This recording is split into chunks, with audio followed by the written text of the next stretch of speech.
L'OTAN soutient l'appel au meurtre de Ségolène Royal. Chers amis, voici un podcast très préoccupant qui, je l'espère, sera partagé largement pour alerter les autorités et l'opinion publique. Rendez-vous sur www.radiolibre.ch et cherchez le numéro 15 313 pour retrouver les documents associés à ce podcast. Vous écoutez Radio Libre. Mirotvorest.center. Attention, le contenu est extrêmement choquant, et je ne parle pas de la photo de Ségolène Royal, est un site internet qui existe depuis 2014 et qui publie les noms et les données personnelles des ennemis de l'Ukraine qui se sont exprimés contre le régime de Kiev, dans le but de les pacifier, soit de les assassiner. Ce qui est arrivé depuis l'ouverture du site à de nombreux journalistes, leaders religieux et opposants politiques. 60 000 personnes figurent dans ce registre, dont 4 000 journalistes. Même de nombreux enfants y figurent. Leur crime est d'avoir exprimé leur point de vue sur le conflit dans le Donbass de manière défavorable à Kiev. Depuis ses déclarations critiques sur l'Ukraine mi-septembre 2022, Ségolène Royal y figure aussi, à côté d'autres personnalités comme Jean-Luc Mélenchon ou Gérard Depardieu. En 2018, un rapport de l'OFPRA, l'organisme d'État français en charge de l'application des textes relatifs à la reconnaissance de la qualité de réfugié, d'apatride et à l'admission à la protection subsidiaire, tirait la sonnette d'alarme dans un rapport. Voici l'extrait du rapport qui parle de la genèse de ce site internet extrémiste. Le centre Mirotvorets, Pacificateur, est une plateforme collaborative en ligne fondée en 2014 à l'initiative d'Anton Gorachenko, conseiller du ministre de l'Intérieur ukrainien Arsen Avakov. Créé avec le soutien de hackers issus du mouvement de combattants volontaires Narodny Tyl, Front National, il collabore avec le ministère de l'Intérieur, le service de sécurité SBU et le service des gardes-frontières ukrainiens, et est dirigé par Roman Zaitsev, membre du SBU. De nombreux appels d'organismes internationaux et de défense des droits humains ont été lancés pour que ce site soit fermé, dont de l'ONU, des ambassadeurs du G7, de l'UE, à ce jour sans succès. Les appels au meurtre continuent impunément. On peut se demander pourquoi. Eh bien, la réponse est probablement à chercher du côté de l'OTAN, qui soutient ce site internet depuis ses débuts.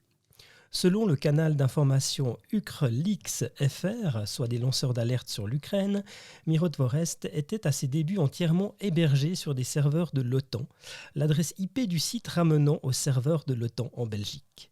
L'hébergement a été depuis partiellement modifié, seules les images de Mirotvorest proviennent encore d'un serveur de l'OTAN, ce qui est en soi quand même un fait grave qui devrait alerter les autorités européennes au plus haut lieu, à moins qu'ils ne soient complices de ces appels au meurtre de dissidents politiques.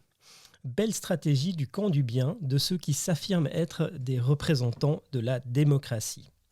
Je vous invite maintenant à vous rendre sur notre site www.radiolibre.ch en cherchant le numéro 15 313 pour retrouver ce podcast et voir par vous-même les preuves de ce que nous avançons concernant le lien évident de ce site internet avec les serveurs de l'OTAN.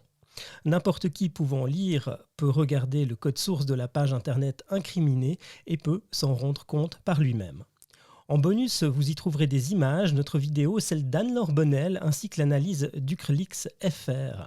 Sur www.radiolibre.ch, cherchez le numéro 15 313 dans l'outil de recherche du site. L'OTAN collabore avec l'Ukraine depuis de nombreuses années. L'extension de l'organisation aux frontières de la Russie est un fantasme des États-Unis depuis la fin de la Deuxième Guerre mondiale. Cette collaboration avec l'Ukraine a été officialisée dans un communiqué de presse de l'OTAN de juin 2020 que vous retrouverez également sur la page de notre podcast.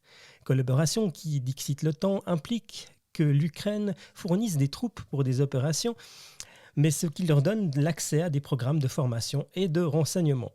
L'OTAN encore qui n'a pas manqué dans le passé de défrayer la chronique par des pratiques douteuses et illégales, à commencer par l'usage de munitions à uranium appauvri en Irak et dans les Balkans contrevenant aux traités internationaux et constituant un crime de guerre qui n'a jamais été puni mais qui a causé des vagues de cancer parmi les populations civiles touchées et même parmi leurs propres troupes. Vous trouverez sur la page de ce podcast les liens vers 2 documentaires qui en attestent. L'OTAN, qui, d'après l'historien suisse Daniele Ganzer, dans sa thèse de doctorat, a entretenu des réseaux secrets qui ont commis des exactions contre des civils sur le territoire européen. On retrouve ce récit dans son livre de 2007, Les armées secrètes de l'OTAN. L'OTAN encore qui a ordonné des frappes aériennes contre la résidence privée d'un général libyen tuant une partie de sa famille et constituant un crime de guerre vu qu'il ne s'agissait en aucun cas d'une cible militaire. Des plaintes ont été déposées en 2011 à ce sujet, sans suite pour l'instant. Plusieurs liens sur cette affaire sont disponibles sur la page de ce podcast. Certains milieux antifascistes suggèrent même que de nombreuses institutions occidentales, dont l'OTAN, ont été infiltrés par des éléments nazis et qu'ils en poursuivent l'idéologie en sous-marin. Il est en effet de notoriété publique qu'un ancien général nazi photographié avec Hitler, Adolf Heusinger, se soit retrouvé à la tête de l'OTAN de 1963 à 1964.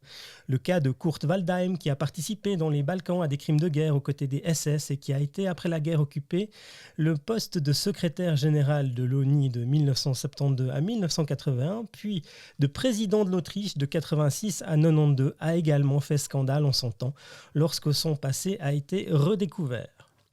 La forme architecturale même choisie pour le quartier général de l'OTAN à Bruxelles fait débat, puisqu'on y reconnaît, selon l'angle, un double chevron SS. On peut se poser la question de pourquoi personne ne l'a constaté avant la construction.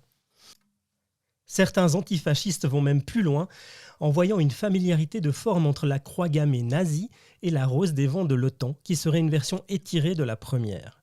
Je vous laisse méditer sur la question. Il se trouve que même dans l'armée française, selon une enquête de Mediapart de 2020, des adhérents affichés à l'idéologie néo-nazie continuent de faire carrière. Ce mois de septembre 2022, Yevgeny Braka, ancien membre de la Légion étrangère française, aurait été tué dans des combats en Ukraine. On retrouve une vidéo le présentant faisant le salut nazi. Plus tôt, ce même mois de septembre, c'est l'apparition involontaire d'un char ukrainien arborant une croix gammée sur un reportage de la chaîne NTV qui a fait chauffer les réseaux sociaux en Allemagne, à un moment où l'Allemagne devait décider de livrer ou non des chars à l'Ukraine. Option qui pour l'instant a été écartée par le chancelier allemand, évoquant le risque d'escalade d'une confrontation de la Russie contre l'OTAN. On peut aussi se poser la question de savoir pourquoi un Zelensky, qui pourtant est un russophone d'Ukraine à la base, possédait un passeport russe, affichait sa sympathie pour les Russes publiquement avant d'être élu président, voire pour le prouver les vidéos que nous avons mises sur la page de ce podcast, donc le numéro 15313. Zelensky, dont un des grands-pères était juif, qui vient d'être nommé numéro 1 parmi les 50 juifs les plus influents de 2022 par le Jérusalem Post. Un Zelensky qui se pose en défenseur de la morale. Comment peut-il tolérer qu'un site comme Mirotvoret existe ? La réponse est-elle à chercher dans les Pandora Papers qui montrent que Zelensky possède 850 millions de dollars d'avoirs offshore, apparemment obtenus depuis son élection ? D'où vient cet argent ? En échange de quoi en a-t-il reçu autant ? Il possède plusieurs biens immobiliers de luxe, dont une villa en Italie qui a fait les gros titres récemment, car présumément loué à un couple de Russes habitant Londres, peut-être binationaux. Alors qu'il a été justement élu pour la promesse de lutter contre la corruption, alors qu'il n'était qu'un simple comédien. Franchement, ça donne envie de faire de la comédie plutôt que du journalisme. Pour en revenir au sujet principal de ce podcast, soit le site d'appel au meurtre Mirotvoret, qui affiche également une adresse à Langley aux États-Unis, un haut-lieu de l'espionnage américain, nous, Européens, avons un devoir moral de faire le ménage sur notre propre sol et de ne pas tolérer des pratiques en porte-à-faux complet avec nos valeurs officielles. Sinon, nous ne valons pas mieux que ceux que nous accusons d'être des criminels. Partagez ce podcast, alertez les journalistes, les politiciens, diffusez ces informations sourcées partout où elles seront utiles et pourront faire bouger les lignes de l'opinion. Car c'est pour nous ici, sur ces lignes, que se passe le front principal contre la violence et l'extrémisme, plus pernicieux que jamais. Ce danger de l'extrémisme ukrainien avait pourtant été identifié dès 2014 par certains médias occidentaux, notamment par un reportage de la BBC sur les activistes d'extrême droite et fascistes de Maïdan, que vous retrouverez aussi sur la page de ce podcast. Mais depuis, la présence néo-nazie en Ukraine semble majoritairement niée dans les médias occidentaux. Peut-être est-ce parce que l'OTAN a besoin de ces énergies sombres pour lutter contre son ennemi historique, la Russie ? La question que je vous pose, chers auditeurs, et quelles sont vos valeurs à vous ?